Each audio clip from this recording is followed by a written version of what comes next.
This is Matt Graham coming to you from the trailhead on the Pacific Crest Trail, and I want to give you some tips on footwear because it's a really big issue on a long distance hike like this. I'm going to start with some of the footwear that I prefer, and that's the Huarache style design sandal. When I'm at home I train a lot in this one, and this one doesn't have any foam in it. It's just some thin rubber and leather on top, and I like that because you have a direct contact ground feel.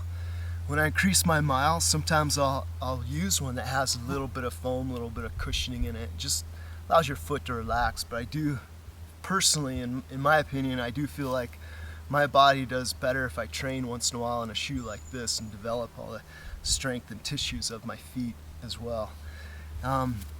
Occasionally, I would say 90% of the time I run in sandals. About 10% of the time I'll run in a low profile shoe. This one's actually the Ultra, and this is called a zero drop, and it looks beefy, but it's actually, you sit down pretty low in this shoe, and what that means is that your foot doesn't tilt up. There's no big heel in it like in a lot of like Nike running shoes, for example, tend to get you up an inch or two off the ground sometimes.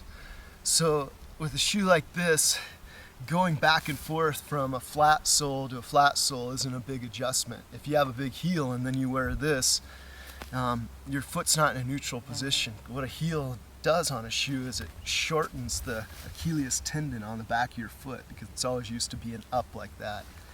So I find personally that adjusting from a flat shoe such as this or a cross-country shoe to a sandal is better.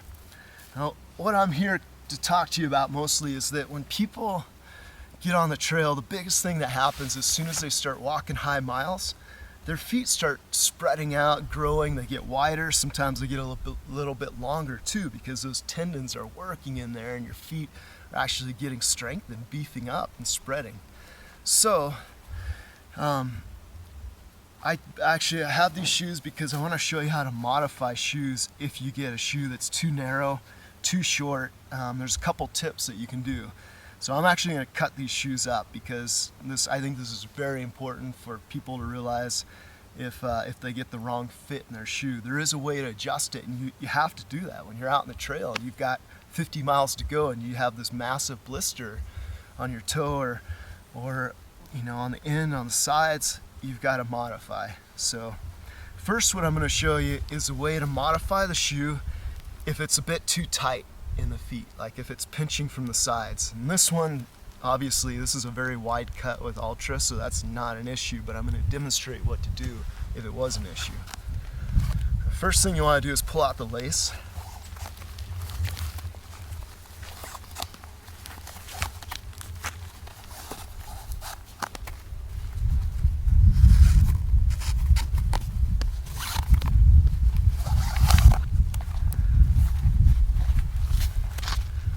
And then you also want to pull out, if you have a removable insert in there, insole, it's good to pull that out just so you don't cut that up.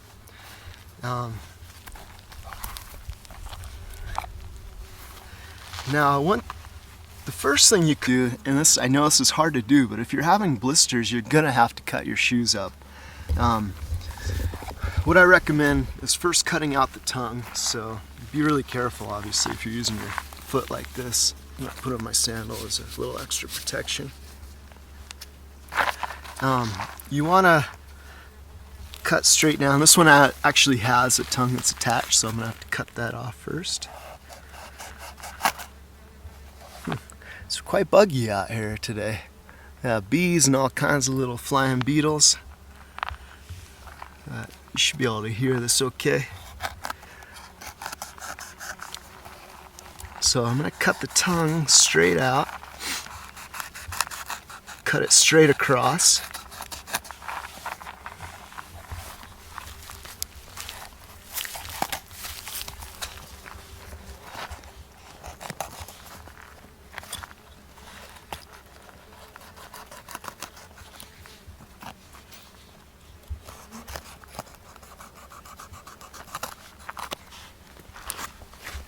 Okay, now dealing with an issue where the toe box is too narrow, what you want to do is basically make a slit straight down the middle. And the length of this slit's going to depending on how much you need to widen up. So right there would be kind of a good average amount. And what this also does too is that once your foot's in there and laced all up, it adds a lot of breathability to the shoe. So if it's really hot as well, you're going to have that increased ventilation on the forefoot as well as the toe box. So this actually works really well. When I first ran the length of California, I did this for a while and used it because I ended up buying the shoe size that I normally wore at the time, which was a 10.5, but quickly, just with all the miles running over 35 miles a day, my foot started to spread out, and I had to open it up a little bit like this.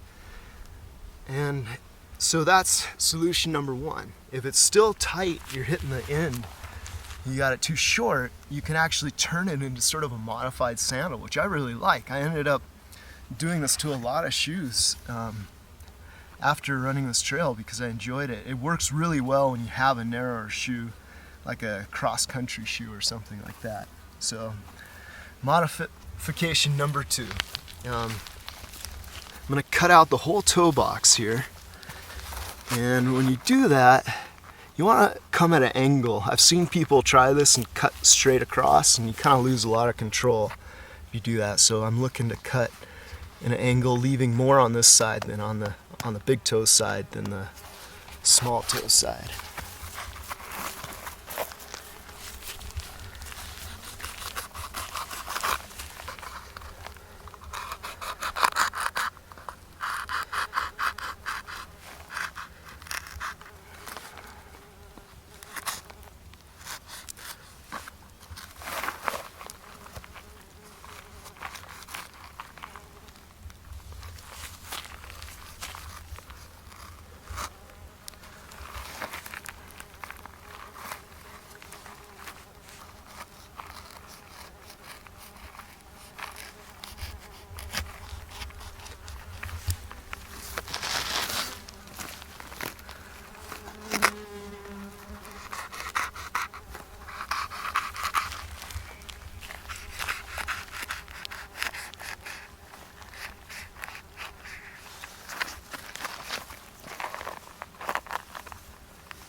I apologize for the bees flying around here.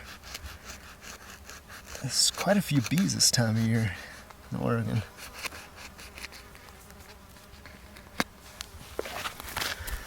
So that's it right there. That's a sandal shoe.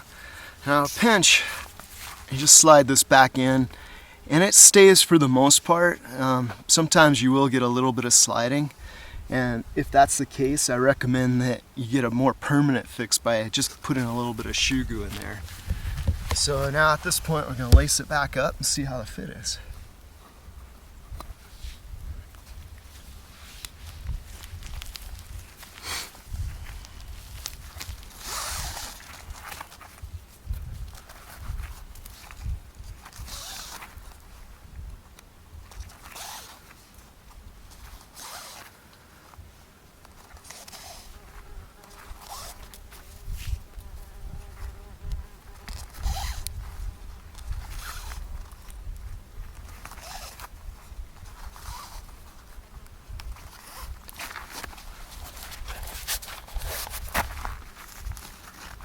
Now already you get your foot in there and you feel that ventilation.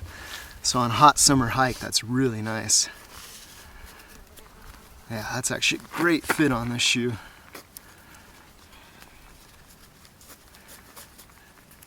So you can see now I've got some happy toes. As my girlfriend Sarah says, you should always be able to play piano when you wear your shoes. So I think that's going to work out. So you can see, basically I kept a little bit wider cut here, but it's not coming around the toe. And that just a little bit extra support gives a little more control.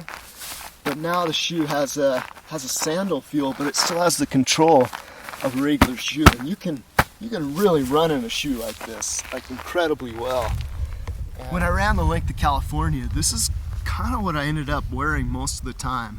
I did a lot of my training in sandals and primarily loved that feel because I was directly connected to the ground.